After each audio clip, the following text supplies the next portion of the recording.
Hi, everyone. Welcome to the Seniors Health and Wellness Fair. My name is Andrea Creamer. I'm the PCN Community Engagement Coordinator.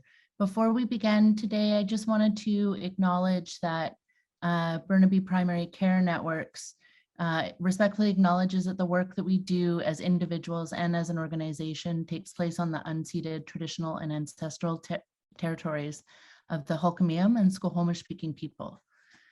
Thank you for joining us today. So this morning we're starting with one of our own Burnaby Division of Family Practice family physicians, a longtime member and contributor to our space. You may know him from Empowering Patients and an ongoing series in Burnaby Now and in the New West newspaper, Dr. Davidicus Wong. Thank you so much for joining us. Thanks, Andrea. Could I share my screen now? Yes, you should be able to. Great, and thanks for organizing us. There, can you see my slides? Looks good. Okay, great. Thanks for joining us. So I'm so honored to be part of the Seniors Fair, our first virtual Seniors Fair, actually the second one that I've been involved in. So I'm going to be talking about surviving and thriving during the pandemic and beyond. So some practical strategies I've learned in life from aging myself and from my patients and helping them cope with the stresses of aging, uncertainty, and especially with this pandemic. So these are tools that I use and I teach my patients and my kids and my wife so we can manage whatever life brings us, and not only manage, but to thrive. So I'm just going to advance my slides. Yeah. So I've been leading the Empowering Patients program for the past 6 years, and that's our public health education program.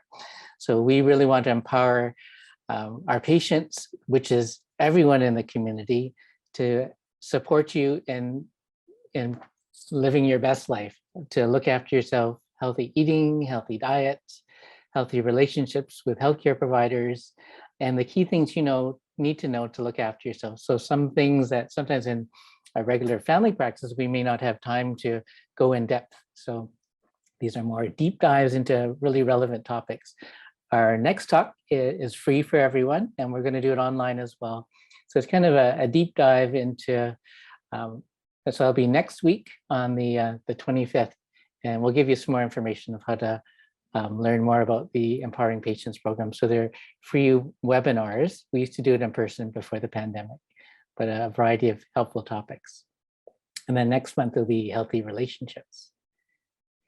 And if to find these talks and other resources, just go onto the Burnaby Division's website. So divisionsbc.burnaby,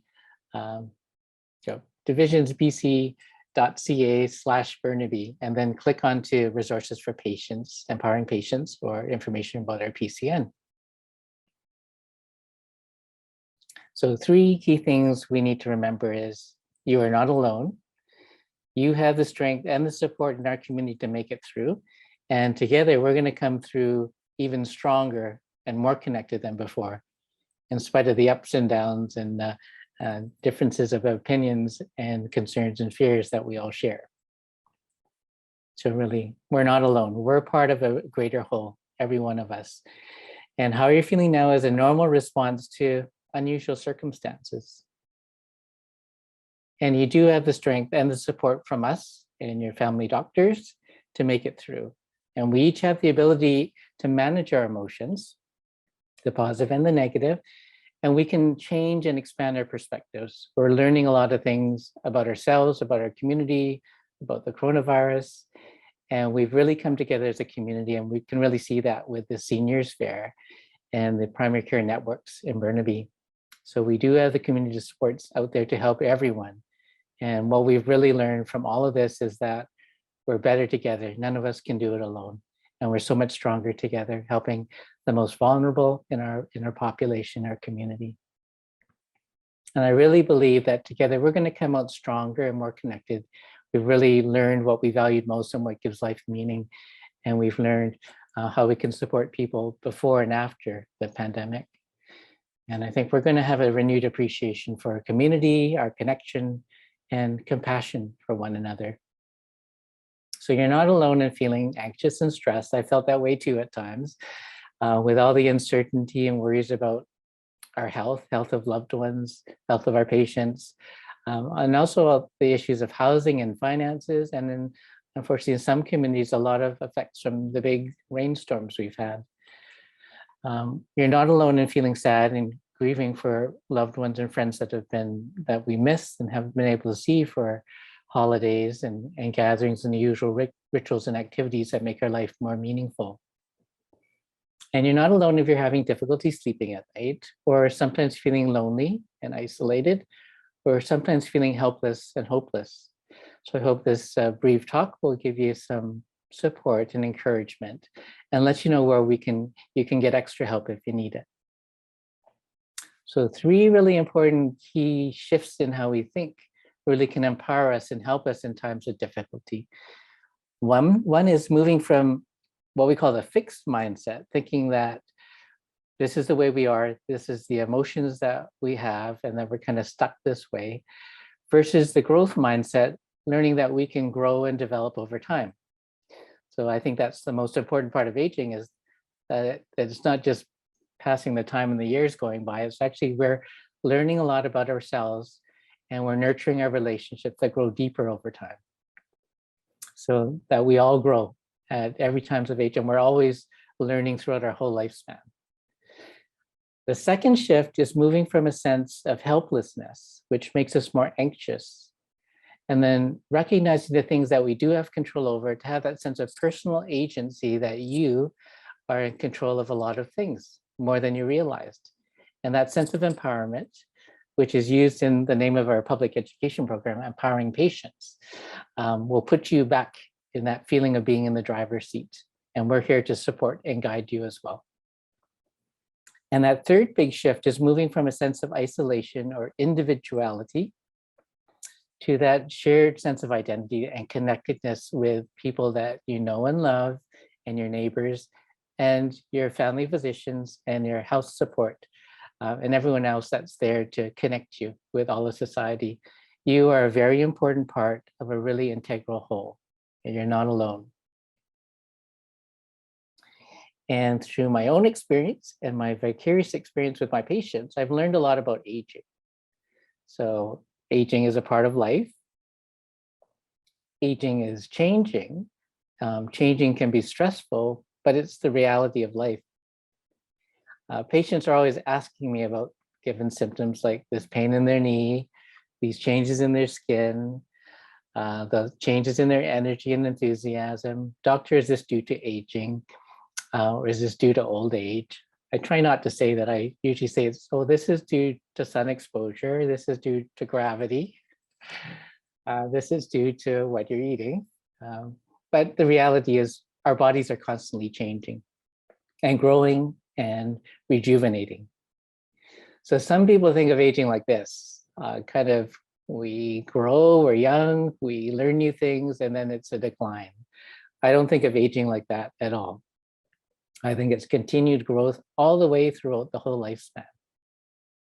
So we are not growing old, we're growing wiser, kinder, more patient, more humble, more compassionate, and more generous. So I've enjoyed getting older and aging along with you, and then becoming wiser and actually becoming more compassionate, more connected with the people around me, including my patients and my family, and certainly my community. And that's part of why I do the public health outreach, taking time out of my practice, because I think it's really important that you know that family doctors don't care just about our own patients, but we care about our whole community as well, everyone in the community. And I think that's the key to healthy communities and health of every individual, is that you're part of this greater whole. We do our part to look after everyone, all of our neighbors. But we all deal with emotions. They're part of being human, and they've actually helped us survive. So emotions, even the sad ones or the angry ones, are not the enemy. Without sadness, we wouldn't avoid the things that cause us harm, and we wouldn't value the things that we really value, like our loved ones. Without anxiety, you would never plan ahead, you wouldn't sound the alarm when there's some danger, and you wouldn't run around from wild beasts. And without anger, you wouldn't defend yourself and you wouldn't defend your loved ones. So all these emotions that we sometimes think of as negatives have had a really positive effect on our survival. And of course, if we didn't love, we just wouldn't be here. So I'm going to share some key emotional health skills that I've used and shared with my patients that I think is really useful. And I'm sure many of you are using some or all of these already. And I was really happy to see the agenda for the Seniors Fair, because you'll have an opportunity to learn, do more of a deep dive into meditation and mindfulness. So it really works well with our talk today about how to manage stress now during the pandemic and beyond. So we'll talk about self-care and managing stress in itself. We'll talk a bit about the value of meditation and how it could enrich your life, and how to manage difficult thoughts and actually be able to choose your thoughts. And the other key is visualizing the positive, visualizing your goals based on your personal values. So 4 key emotional health skills that I'll give you a good taste of and a little bit of practice. And my talk next week with the Empowering Patients program goes into a more in-depth hour-and-a-half version of looking at these key emotional health skills. So in general, to manage stress, we have to first recognize what are the sources of our stress, what is really bothering us right now, and what aspects of this circumstance can I change or control. So there's always some things we can't control, as we know during the pandemic, and we have to accept the things we cannot change at the moment, knowing that things will change and probably get better in the near future. But we can assume responsibility for the things that we can change in a positive way, and to recognize that choice. So we call this in psychology the locus of control. When you feel you have more sense of control, it reduces our sense of anxiety and stress, gets us out of that panic mode. And having a sense of control kind of lifts us out from a sense of hopelessness that seems more aligned to feeling more depressed and down. So there are always some things that are out of our control that we need to accept, but there's always things that we can do, positive things, other aspects of our situation that we do have control over. And this really summarizes it well. I'm sure you've heard of this serenity prayer. Grant me the serenity to accept the things I can't change, the courage to change the things I can, and the wisdom to know the difference. So what do we know about COVID-19? So we all know that it's airborne and also spread by respiratory droplets. We know that we can prevent infections by keeping our distance from other people. That 6 feet or 2 meters is helpful for that respiratory droplet spread.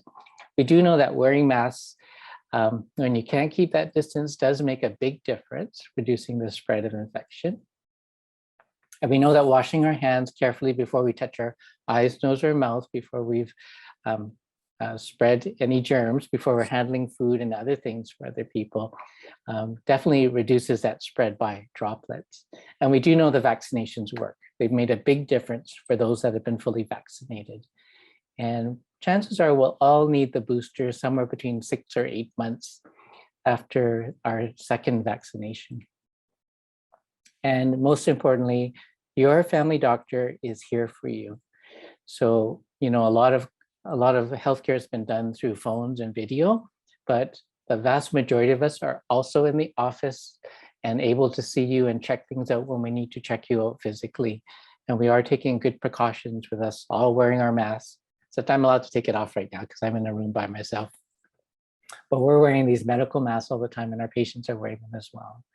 So we're seeing everyone that needs to be seen when we need to check things in person. So don't hesitate to reach out to your family doctor for all your healthcare needs, and your doctor's office can accommodate you. And of course, managing stress on a day-to-day basis is like being a good parent to yourself. So we all know this, but it's important to shine that compassion on yourself. So as a parent, we tell our kids to go out and play, which means a regular exercise routine, like going for a walk. But of course, these days, we just kind of keep a safe distance from one another and make sure the people that we're close to are well protected as well. Don't skip your meals. So schedule regular healthy meals. Just don't leave it till when you're hungry, because sometimes when we're stressed or depressed, we don't have that usual hunger. But it's really important to look after our bodies, because our physical wellness really has a big bearing on how we're feeling emotionally as well. So maintain that good routine and don't skip your meals, and eat plenty of vegetables and healthy fats in your diet, including fish and olive oil and a good amount of protein. And of course, you would tell your kids to go to bed, so make sure we get enough sleep. And it's okay to take a nap during the day if you need to take a nap. Just balance physical activity with appropriate rest. And of course, as I mentioned, go see your doctor. Don't hesitate to call your doctor to meet all your healthcare needs, including the usual routine tests that you might be used to doing every year, but a lot of people have kind of missed out on the last year and a half or nearly 2 years. So don't hesitate to reach out to your doctor to see if you're due for any screening tests. The other important thing is to express your emotions with people that you can trust and that you're close to. So we all need our own little support groups. So I kind of meet regularly virtually now with a couple of my colleagues that are doctors as well. And just because we all need that, just talk about anything we want in a safe environment, just to bounce things off, so we don't feel so isolated and we can support one another. We all need that. And really important to attend to our relationships. So the people at home and the people you're close to, connecting in some way by video, by phone, and if it's safe, in a small social gathering. With our relationships, we often take them for granted. And I think the greatest tragedy in life is that most of us go through life not knowing how much we're loved by other people. So don't miss an opportunity to show you care, or to say I love you, or to express your appreciation for the people that matter to you. Our brains are kind of conditioned to focus on the negative. And I think all families and couples experience this as well. So for us to survive as through evolution, we learn to pick up on things that are not quite right in our environment. So we have this bias towards noticing what's wrong with us, what's wrong with our world, and then we seem to downplay the positive. So this is a natural bias, or kind of a slant to our human brains. And we have to work really hard just to balance the positive and negative to feel good. So evolution has helped us survive, but it hasn't helped us to feel happier.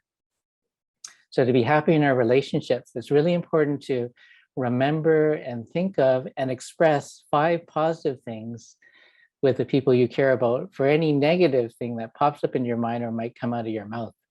So before you have a demand or criticism of someone in your household or a loved one that you're talking to, come up and express 5 positive things. Notice the things that they're doing right and the things that you appreciate about them, their personal qualities.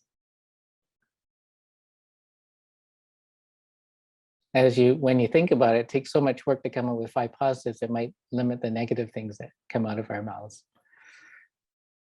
So the second key emotional health skill is meditation, which sounds like a time-consuming, esoteric, religious thing that some people do on the side, but actually it's an essential skill that I think all kids should learn in school. So I meditate every day as a routine, and I actually meditate throughout the day through mindfulness. Meditation helps me to calm my mind. It helps me to center my thoughts and to be aware of my thoughts. And it helps me assess the situation from a broader perspective. And it helps me reflect on my life.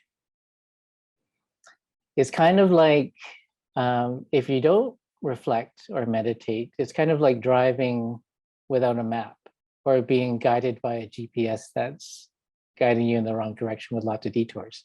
If we don't really know where we're going and having that big perspective, we might end up in a totally different place, which is how we often respond to life, and how our minds get carried away in a train of thought and end up being quite far away from our true values and what we want to do with our daily lives. So I use mindfulness just to kind of recenter and to remain in the present, to be patient for each of my patients and to listen carefully and not be distracted by what happened with the last patient or with other things that are on my mind. And you can use your emotions, positive or negative, as meditation chimes. So with mindfulness is one form of meditation where we're present in the moment and noticing sensations, thoughts, and feelings as they arise without judgment. And not getting lost in thought, but being present in the moment. Because this is the only place that we actually live our lives, is in the present moment. But if I'm worried about things that are going to happen in the distant future, or ruminating on things that happened in the past, then I won't be present for the beauty and the things that are right in front of me right now, like the people I'm talking to at this moment, or the patient I'm going to be looking after in the next hour or so. So when people practice mindfulness, such as in Plum Village in France, people are going about doing their business, doing their chores, gardening, taking a nap, reading, eating their meals.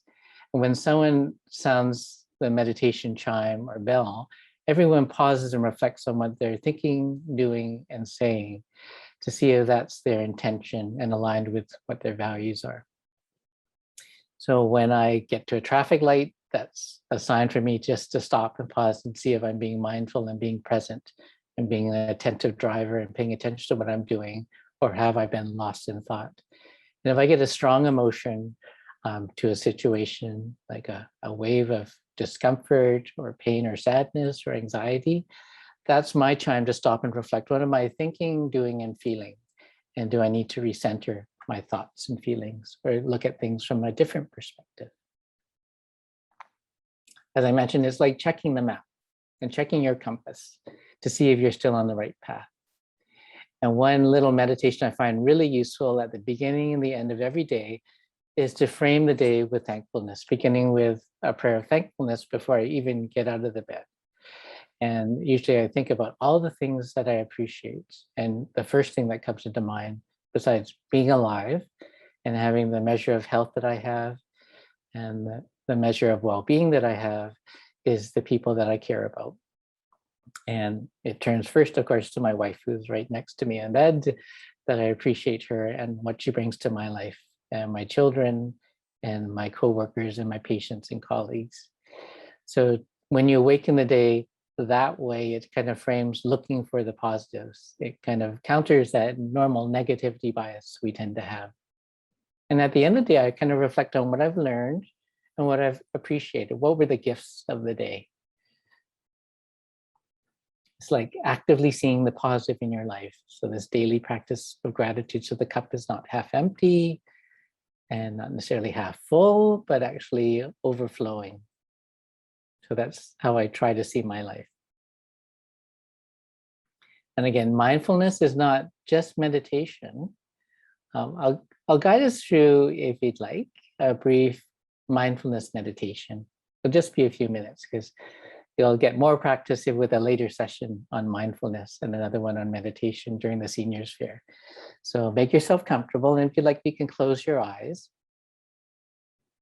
and just notice the sensations that you naturally breathe in and naturally breathe out on your own. And you don't have to control your breath. Just notice what it feels like, the sensations of breathing. And where you feel it most, it could be in your nose or throat, or in your belly or your chest. Just notice the sensations of just breathing.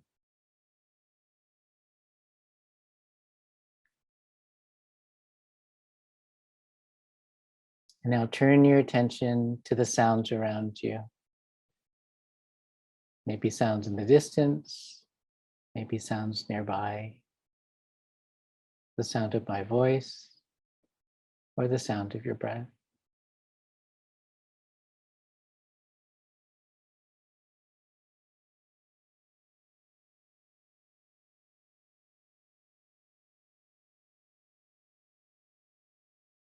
Now turn your attention to sensations in your body. The sensation of your body where you feel the pressure from your seat, your feet on the floor.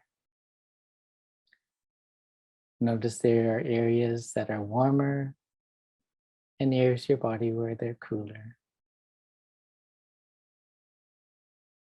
Areas that are more relaxed and areas that are more tense.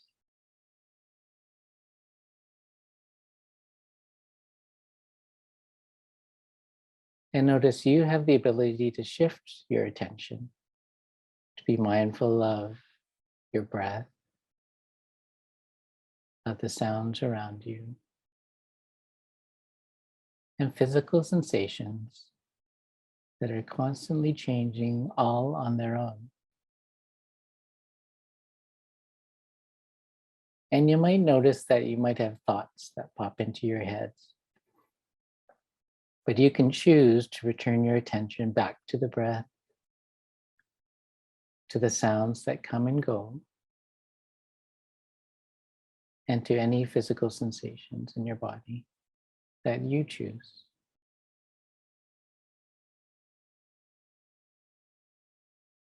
When people practice mindfulness, they may sit for 10 or 20 minutes each day, focused on the breath, sounds, and sensations. And the art is to notice these sensations as they come and go, accepting them as they are, without any labeling, judgment, or reaction. Just accepting them as they come and go. Noticing the constant change. Without clinging to particular feelings, sensations, or thoughts, or pushing them away.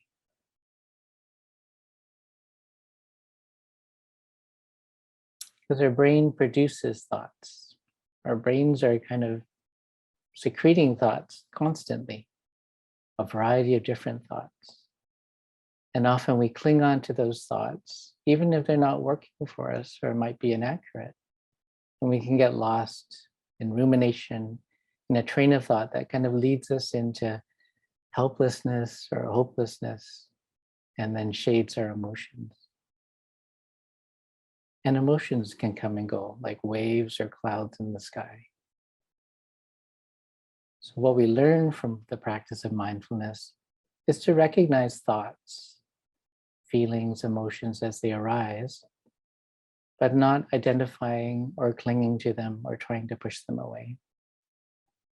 Being able to observe them. And this will lead us well into how to manage difficult thoughts and feelings. So thanks for sharing this little mindfulness break, and I hope you'll be able to join the later session on mindfulness and meditation as well. So mindfulness is more than just meditation. It's actually kind of a balancing point where we can be mindful all day long and fully alert in interacting with the world. And when we become more mindful, I found by practicing this for the last 2 decades that I'm less reactive, less likely to lose my temper, because I noticed early if something might be a bit of an irritation or uncomfortable. But recognizing that I can choose how to respond to anything in my environment, whatever the stress might be. And I can choose to be present, to accept things that I can't change, and recognize my intention to shape things in a positive way when I do have that control. And there's always something within my control, at the very least, my state of mind and my response to things. And in mindfulness, we tend to center our thoughts on really positive mind states, such as loving kindness, a feeling of goodwill towards other people, kind of like how you love someone dear in your family. But of course, that's not unconditional love because they're part of your family. So the art of mindfulness is doing meditations on having that goodwill and wishing the best and well-being for all people. And there's specific practices for doing that as well. We also nurture the idea of joy, the gifts and the wonderful things that we have at this present moment, and to really search for those positives and to enjoy being present. because no matter what we might be suffering from, there are always some things to enjoy as long as we're alive. And the other useful mind state is equanimity, that sense of accepting the arising and passing of all things as all things change, with balance, openness, and equanimity. So how can you make mindfulness part of your everyday habit? So here's some tips that I share with patients that I practice every day. So one is these mindful breaks throughout the day, and it only can take a few minutes. So when you're eating, taking your breaks during the day, or even just going to the washroom, that's a reminder that you can just center and think about, what am I thinking, doing, and feeling? And at these times, I sometimes turn my attention to thoughts of gratitude. What do I appreciate in other people and in my situation right now? Or thoughts of loving kindness or goodwill towards the people around me and all living beings. And that sense of equanimity, of accepting things as they are, knowing that they always change. But I have the agency to influence how I respond to things. So taking 1 or 2 minute breaks of being fully present when you're eating, when you go to the washroom, do a little mindfulness meditation on gratitude, to take your break so you can recenter throughout the day. And just doing those dedicated reflections on peace and joy, compassion and love can recenter your life and really shade how you're thinking in a real positive way. And another tip is when you're doing things around the house and doing chores, it's helpful to listen to podcasts that kind of show you how to integrate these mindful attitudes into your everyday life. I have a couple of favorites. So these Asterisk podcasts by Jack Cornfield, Tara Brock, and Joseph Goldstein, I find them really useful because these are psychologists that practice mindfulness, and they give lectures to show people how to just integrate that into our everyday lives to manage the everyday challenges of life, to manage stress, and to manage difficult thoughts and feelings. And these are good authors, all available through the Burnaby Public Library. So the next key emotional health skill is managing our thoughts. We tend to identify with our thoughts and think thoughts are the reality. But as I mentioned, our brain kind of naturally just secretes thoughts pretty constantly. And those thoughts can really shape our emotions. So there's a therapy called cognitive behavioral therapy, but it actually is just kind of a reflection of how we can transform how we feel, our emotions, by what we do, our actions, and what we think, our thoughts. So these are thinking traps we all fall into. This is just natural biases like that negativity bias that we have. So one thinking trap we all fall into is fortune telling, assuming we really know how things are going to turn out. An example would be, I'm always going to feel this way. I'll never be able to manage these feelings. So when we catch ourselves being mindful and noticing these thoughts popping up and how bad they make us feel, we can counter it with more balanced thoughts, like, I can't predict the future, but I can be ready for whatever may come. So another mindful trap, mind trap, is mind reading, believing that you really know what another person is thinking based on your interpretation of what they did or the situation. Like these thoughts, she did that just to hurt me, or I know why she hasn't called me. We're kind of making assumptions. We can't really read other people's minds, even our loved ones. A more balanced thought would be, I should give others the benefit of the doubt and maybe check things out if I think they may have had a misunderstanding. Another thinking trap is overgeneralizing, making broad assumptions based on the facts. Like saying that you can't trust anyone, or these people are all the same. To counter that, you could think other people are individuals just like me, and they have their own ways of coming up with their interpretation of things. One rotten banana doesn't make the whole bunch bad. Polarizing is that trap of all or nothing, black and white, good or bad thinking. Like this pandemic is a disaster. There's nothing good in the situation. And we can counter that by thoughts that my situation is not so bad. I have support that others don't. And this challenge has brought out a lot of kindness from other people. Shooting is the trap of inappropriate judgment. Like everyone should wear a mask all the time. I have to be perfect. But a more balanced thought would be, he may not have realized what he was doing. She's probably doing the best she can. Maybe no one showed her how to wear a mask properly. Personalizing is taking things too personally, like thinking that someone deliberately did something just to hurt you. But a balanced thought is, maybe he's having a bad day. Maybe I should just let that go. And catastrophizing is believing that the worst things are going to happen. Like, this is really the end of the world. I'm going to get sick and I'm going to die. But a more balanced thought is, I'll prepare for the worst, but I know it's not likely to happen.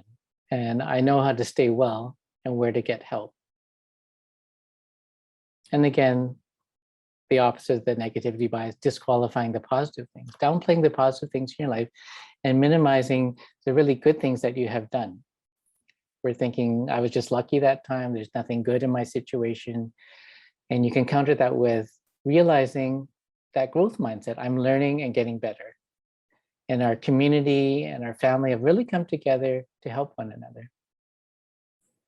So if you want to learn more about shaping your thoughts, there's some really good books in the Burnaby Public Library. Feeling Good, the New Mood Therapy, Mind Over Mood, Authentic Happiness, Hardwiring Happiness. So all of these are available in the Burnaby Public Library. I've checked them out myself. And there's also a program called Bounce Back BC. Your doctor can refer you, but look at the website because you can register online by yourself too.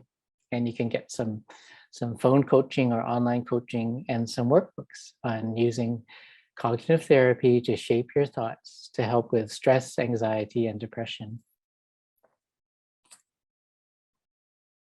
So in any situation, reflect on the thoughts that trigger your emotion. And is there another way of looking at that situation? A great tip for getting a different perspective would be to think about a friend having those thoughts and saying, what would you say to your best friend or a child or a loved one if they were coming up with these thoughts? Is there another way of looking at your situation? So that is a great way just to shift our perspective when we're kind of trapped in one of these thinking traps. And the fourth key emotional health skill is visualizing your goals. So many of you might remember in elementary school, in addition to the dictionary, you used a thesaurus, which is a book of antonyms or opposites or synonyms, words that mean the same thing. But most of you didn't know that Roger came up with a thesaurus because he was feeling really depressed. He had lost some loved ones and friends.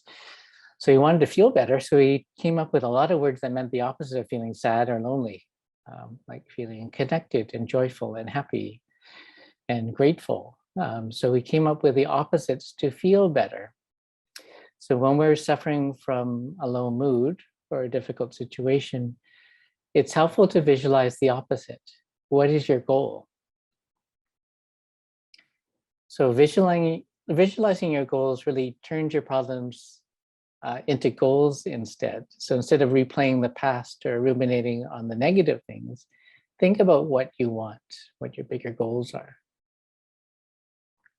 Because the trick of the mind is that what we focus on, we magnify. So that's a sound psychological principle that we've learned in modern neuropsychology. So it's called attention density or concentrated attention. It really solidifies a certain way of thinking and feeling. So if you want to create new positive habits and feelings, then we should focus on that and make that your intention. And another new thing that we've learned in the last 50 years is that our brains change even as older adults, that we can learn new things. And this is how habits, good and bad habits, form. So when we do or think things repeatedly, our neurons in our brain connect in different ways. And if we think these ways repeatedly, it's almost as if it becomes hardwired.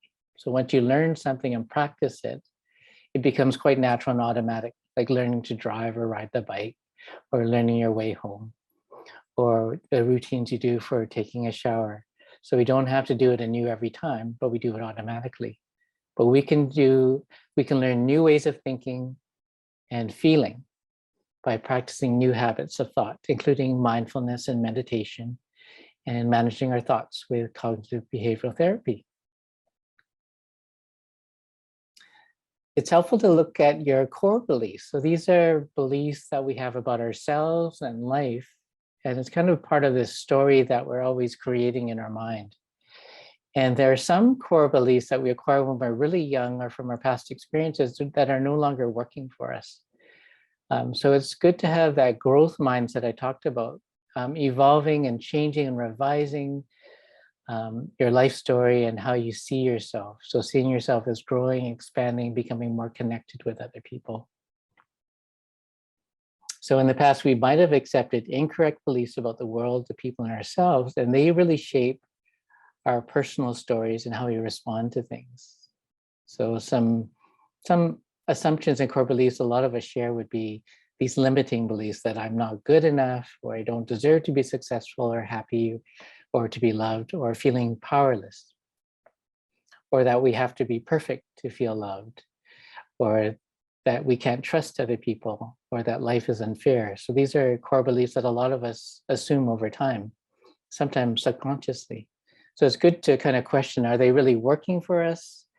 Do they bring us closer to, or do they take us further from others, from the rest of society, or from our goals?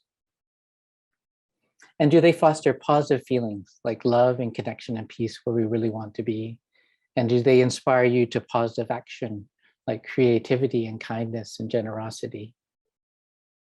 So I'd like to share a few positive core beliefs that I really embrace. And you're welcome to share them as well, because I think it's really true that I and you are part of a greater whole, part of a family and a member of this community. That you and I have unique positive potentials, and that is our individual gifts to the world. We're dependent on one another, and every single person matters, young and old. And that you and I can make a positive difference with our actions, great and small. And that we are all continually learning and growing, and you can adapt to any change. Because we really have this illusion of being separate, that life is a competition. But the big problems of the world and society are not going to be solved by people looking after themselves. You are not separate. You're not a totally independent individual, and your well-being is dependent on the well-being of others. You are a global citizen and interdependent with every other person on this planet and community. And when we realize this interdependence and connection, I think we'll see the positive evolution of humanity and life on Earth. And it really begins with us right here today, shaping and thinking about ourselves as connected. So together, let's be the change that we wish to see. Be an agent of positive change in your own life, in your community, and in your world, and really engaging with life and coping with the changes. So change is the nature of all things, including our lives, and it's futile to pursue and cling to things that don't last, and really nothing lasts. We have to appreciate what we have while we have it, because every gift is not ours to hold on to forever. And we have to love and appreciate others while we can, and let go when we have to. So again, accept what you cannot change, but accept responsibility to change what you can, and be dynamically responsive. Seek out the positive potential of each moment and every day. And as I showed you, we can transform our minds at any age. Even though our thoughts and behavior seem to be hardwired, if we make the effort and intention to repeat over and over again positive thoughts and positive responses, we can transform our minds. And that's how we adapt to our changing world. But it begins with us, with that intention. We can all be agents of positive change. And I think together, let's be the change that we wish to see. And as I mentioned, There's resources for the Empowering Patients program, and just look at our division's website, divisionsbc.ca/Burnaby, look up Empowering Patients. You're all welcome to sign up for our next talk. We'll be doing a deep dive in some of these exercises and telling you where you can get some help if you need some assistance with difficult emotions and to nurture emotional wellness. Andrea, can I turn things over to you to see if there's any questions in the last few minutes? Yeah, thanks so much. I do see one question. Somebody wanted to know if they could get a copy of the PowerPoint. I don't know if it's proprietary, but I will let folks know we have recorded this session, and in the coming probably week or so, it will be available on the Burnaby PCN website, and you'll have access to it there. Thank you so much, Dr. Wong, for your time today. That was really great. And I hope that today we have a number of moments where we can be calm and introspective and maybe manage our stress a little bit better. Thank you, Andrea, and thanks for organizing this. It's a wonderful opportunity to support everyone in our community. And one thing I want you all to do today is to be kind to yourself. That's really nice. Thank you, Dr. Wong. Thanks, Andrea. Thanks, everyone. Bye.